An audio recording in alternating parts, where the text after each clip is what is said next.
In this lecture video, we will be talking about and tackling about the law enforcement professional conduct. Okay. Now, in this lecture, in this topic that we have right now, we are going to talk more about professionalism. Okay, wherein it actually refers to the conduct and qualities that characterize a particular profession. Okay, professionalism in balancing necessities, viewing the position of a police officer as a profession rather than simply as a job. As a profession, it's also calling that requires specialized knowledge and particular academic training. Okay, um, every police organization recognize that despite the best of intentions, individual members and organization as a whole don't always get it right. Meaning, there is still the potential for complaints. Parati yan, hindi yan mawawala. Okay? Or expressions of dissatisfaction to be made. When incidents do occur, the focus of police professional conduct shifts to doing all that is possible for those involved to feel satisfied that the lessons learned from the event will only improve, rather, everyone's trust and confidence. Additionally, law enforcement relies on supervisors and managers to make effective decisions and oversee processes. But true leaders can emerge from any hierarchy rank. Okay? Leaders within law enforcement might be respected for their compassion, reliability, decisiveness, and other individual characteristics. It's more likely, though, that leadership represents an overall picture that involves a strong sense of personal ethics and adherence to high standards for professional conduct. Leaders impart their these values implicitly through modeling and setting a good example, or by explicitly mentoring others. Let's talk about the professional conduct first. No? Um, Professional conduct is also known as a code of conduct, wherein it's a field of regulation of members of professional bodies, either acting under statutory or contractual powers. In a police organization, it is the accepted manner in which a police officer should work. It involves ethics, morals, and standards of behavior. Being a professional, it is necessary, no, for the officer to maintain his or her ethical behavior and to have a good professional conduct, no. Um, this is actually very very important because uh, professional behavior, as the word itself, no, helps separate business from uh, the personal. It keeps relationships limited to the business or the work context at hand. For example, a judge cannot have personal conversations with the plaintiff or defendant, both of them. Another example, bank teller represents the institution as they perform transactions for the customers. Yan. Sa simple example lang. No, kasi in a certain areas where the public interest is considered to be the heavily engaged, legislation has been enacted, either replacing professional regulation by statutory legislation or by a form of a supervision of the professional body by a statutory body.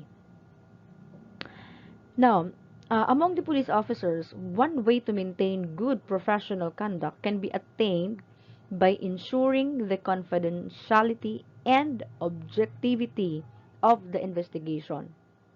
Again, by ensuring the confidentiality and objectivity, these two most important word in here. The meaning of objectivity is, of course, is that the person who is responsible for the investigation is unbiased regarding of regarding the evidence, and any decision should not be taken without any proper proofs. It should be corroborated with proofs, no? Confidentiality, on the other hand, means the facts that are revealed during the investigation should be kept confidential so that the evidence can be secured. Napaka-importante ng confidentiality once you are a police officer, no? So the whole importance of a police professional conduct really actually is it is a well-written code kasi of conduct which clarifies, kinaklaro, ah, ng isang organisasyon, no, kung ano ang kanilang mission, yan, their mission, values, and principles, linking them with, excuse me, standards of professional conduct. The code articulates the values of the organization wishes to foster in leaders and employees, and in doing so, defines desired behavior. As a result, written codes of conduct or ethics can become benchmarks against which individual and organizational performance can be measured. Okay? And let's just add, no, additionally, a code is essential guide and reference for employees to support day-to-day decision making. A code kasi, when a certain organization, most especially police officer or the PNP personnel or organization, a code kasi encourages, no, encourages discussions of ethics and compliance, empowering employees to handle ethical dilemmas, yan, they encounter in every work. Kasi parati namang merong ganyan eh. It can also serve as a valuable reference, helping employees locate relevant documents, services, and other resources related to ethics within the organization. Visual, the objectivity and confidentiality. Once again, objectivity is that the person who is responsible for the investigation is unbiased regarding the evidence, no? Ang pagiging objectivity, it is the quality or character of being objective, no? Ibig sabihin, it should be lack of favoritism toward one side or another, freedom from bias. Many people question that selection committees, blah, blah. Like, for example, the objectivity, it can be difficult for example, lalo-lalo na at home, in our family, in our house, it can be difficult for parents to maintain objectivity about their children's accomplishments. Usually, this is usually happening, no?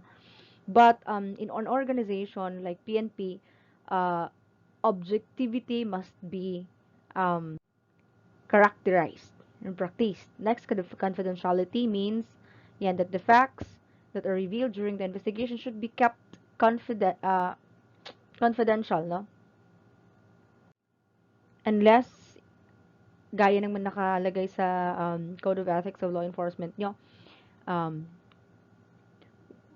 those that are being confided that is confidential in nature must be ever kept secret unless otherwise the revelation is necessary for the performance of your duty. Yan lang ang tanging excuse that you are going to declare it or no reveal it. The general purposes of the professional conduct. Number one, it can protect the public. It can protect the public. Now, professionals should know more than their clients. A professional code of ethics helps to protect the public in a relationship where one person, um, for example, the professional has much more expert power than does the other or yung community. No? Professional codes of ethics address this fundamental power asymmetry. Thus, police officers must serve and protect. Lawyers must zealously advocate for the client's cause. Okay? Sabi ko nga sa isang, just what I've said earlier, no? That a well-written code of conduct clarifies an organization's mission, values, and principle, linking them with standards of professional conduct.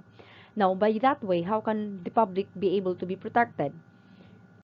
Kasi public knows what are should the tasks that should be done by these persons in uniform, personnel in uniform, no? And by that way, they would definitely feel protected. Para kasi itong guideline, no? Guideline that both the public and the PNP personnel should look to. Number two, professional ethics provides professionals with a plausible basis for speaking truth to power. Ito, napaka-importante din to, no?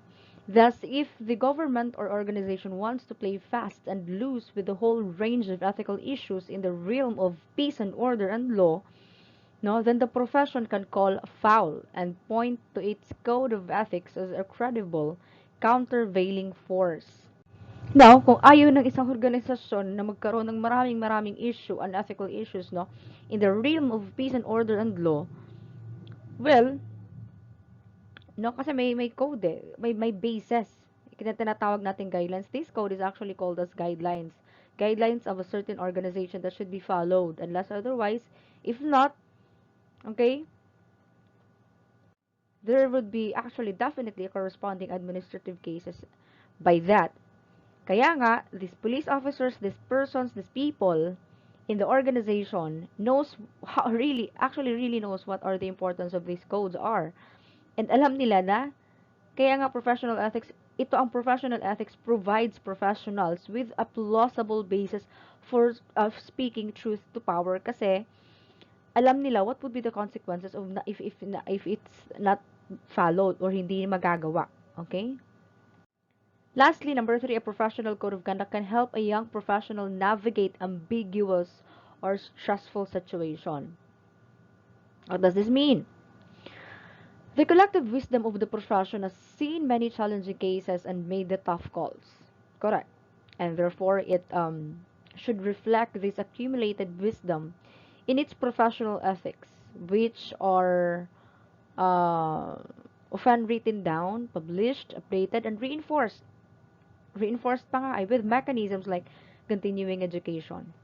In this way, professional ethics accelerate the socialization of new professionals into their respective roles and helps maintain high standards and ethical conduct that promote the common good. Yan. Code of conduct and ethical standards for public officials and employees. So may nadagdag dito, no? Aside kasi from the professional conduct and ethical standards of the Philippine National Police, all of its uniformed and non-uniform personnel are mandated to adhere the conduct, no, and ethical standards for public officials and employees provided under the Republic Act 9, number 6713, which we will be tackling about later on. This law mandates public officials and employees to be at all times shall be accountable to the people and shall discharge their duties with utmost responsibility, integrity, competence, and loyalty. They should act with patriotism and justice, lead modest lives, and uphold public interests over personal interests. Hence, this provision or the provision of the law related to professional conduct and ethical standards are presented in this chapter. About the Republic Act 6713, okay, which is the Code of Conduct and Ethical Standards for Government Officials and Employees, okay, or an act establishing a Code of Conduct and Ethical Standards for public officials and employees, wherein its purpose is to uphold the time-honored principle of public of office being a public trust, granting incentives and rewards for. Now, what is the importance of Republic Act 6713 in relation to public office or public service? Okay? Ang Republic 6713 kasi or otherwise known as the Code of Conduct and Ethical Standards for Public Officials and Employees governs all the government employees in order to promote a high standard of ethics in public service. It is the policy kasi of the state to promote a high standard again of ethics in public service, wherein public officials and employees shall at all times, okay, be accountable to the people and shall discharge their duties with the utmost responsibility, integrity, competence, and loyalty. Act with patriotism, as what I have said earlier, and justice, lead modest lives, and uphold public interest over personal interest. Palagi yan.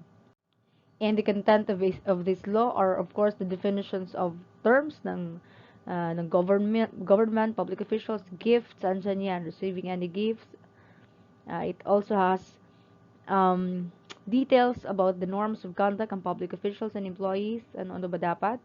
Okay, the duties of public officials and employees, the system of incentives and rewards. Okay, the prohibited acts and transactions.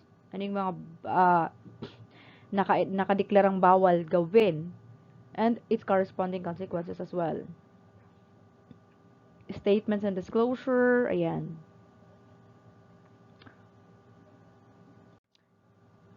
So, to make it as a whole, no, the code of conduct is an important pillar in the establishment or itong law na to of a good governance and ethical conduct of public servants. This also raises such issues as respect for human rights, the rule of law, accountability, transparency in the government, napaka-importante yan, okay? And personal conduct and private interests. Conduct of public officials and employees. Okay? Every public official and employee shall observe no, the following as standards of professional conduct in the discharge and execution of official duties. As you can see, number one, we have here the commitment to public interest. Okay? Public officials and employees shall always uphold the public interest. Paulit-ulit talaga ito eh. Ito to kasi, this is the essence of it eh.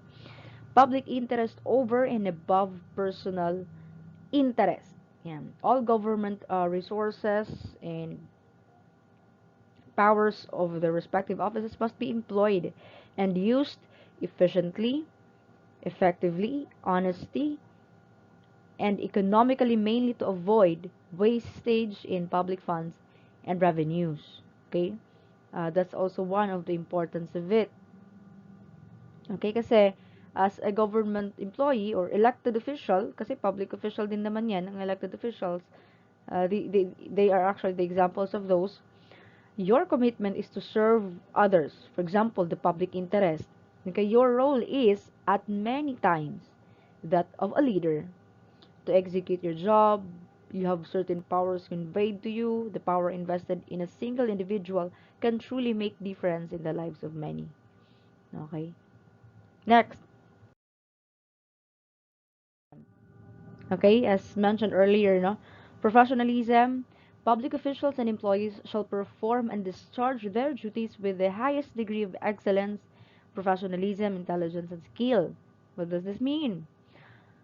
No, professionalism actually is having the skill, the good judgment, and polite behavior that is expected from a person who is trained to do a job well. Okay? Now, what are the characteristics of professionalism? Ito yung competence, knowledge, conscientiousness, no? The integrity, the respect, emotional intelligence, appropriateness, and confidence. By finding ways to strengthen each of these attributes, you can become confident to act professionally wherever you find yourself working. The justness and sincerity. Yan. Public officials and employees shall remain faithful to the people at all times. At all times. Okay? So what is actually justness and sincerity in public service? Justness and sincerity actually. Okay. Public officials and employees shall remain true to the people at all times. They must act with for them to be able for the people to be able to really confirm that you are just and sincere of your work. No, you must act with justness and sincerity and shall not discriminate against anyone, especially the poor and the unprivileged. Okay? This one kasi is the most tackled issue because in the Philippines, obviously, things like the other way around is the one that's actually happening. But when are we going to start to make a change? It's the day, it's now, as what I have said, as I keep on telling to you, no? That these things should be changed. And this change starts with you right here, right now. Okay? Political neutrality. Public officials and employees shall provide service to everyone without unfair discrimination and regardless of party affiliation or preferences. Now, what does this mean? Public officials, no, they shall not allow their own personal political affiliation or beliefs to determine or influence the discharge of their official duties and responsibilities. They shall implement decisions and administer the public services under the charge in a just and fair manner. Patas, totoo, at naaayon, okay, according to their um, job. Like the civil servants. Why is it necessary for a civil servants to be politically neutral? Here's the solution for that. Civil servants are expected to work impartially regardless of the political party in power. New party forming the government, ito talagang nangyayari. New party forming the government will trust the bureaucracy with non-partisanship, thus fostering mutual trust, enabling both to work together for the public interest. So long as both are looking and thinking and prioritizing public interest, madali na lang yan. Okay, hindi yan magiging mahirap. Responsiveness to the public. Public officials and employees again shall extend prompt, courteous, and adequate service to the public. Question: how can we be able to show to the people or to the public yung tinatawag nating responsiveness? Paano? Okay? You show responsiveness through, of course, definitely prompt attentiveness when your peers asks you for something, even if that response is temporary. A response of, I don't know the answer to your question, but I will find out and follow up is actually a friendlier and more professional than leaving a peer's question ignored. As simple as that, you can show responsiveness in there. Responsive governance, okay, or responding to to the citizens' needs, advancing um, peace implementation, fostering greater citizen engagement in governance processes are actually examples of responsiveness in good governance. Okay? Nationalism and patriotism. So, napaka-importante naman to as one, uh, most especially you who are aspiring to become a man in uniform, no? Public officials and employees shall at all times be loyal to the Republic and the Filipino people. Promote the use of locally produced goods, resources, and technology, and encourage appreciation and pride of country and people. They shall endeavor to maintain and defend Philippine people against foreign intrusion. Na pag sinabi nating patriotism, no, this is the feeling and expression of love for one's home country. Anong bansa ba tayo na andon? Pilipinas. So we have to love our country. We have to love the Philippines. Along with the feeling of unity with those who share those feelings. Though it shares patriotism's love of country, ang nationalism naman is the belief that one's home country is superior to all others. Okay? Sometimes these two words are being used interchangeably, but however, there is a considerable difference between nationalism and patriotism. While nationalism emphasizes a unity of cultural past with inclusion of the language and heritage, patriotism is based on love towards people with a greater emphasis on values and beliefs. Commitment to democracy. Public officials and employees shall commit themselves to a democratic way of life and values, maintain the principle of public accountability. Now, what are the requirements for democracy nga ba? Okay? These are the legal equality, political freedom, and rule of law are more or are often identified as a foundational characteristics for a well-functioning democracy. So, public officials and employees should look onto those things kasi they are committed to democracy eh. No? Employees and public officials are committed to democracy. So, these are requirements actually should be achieved by this group of people. So that's all for the norms of conduct and public officials and employees for this lecture video. Thank you.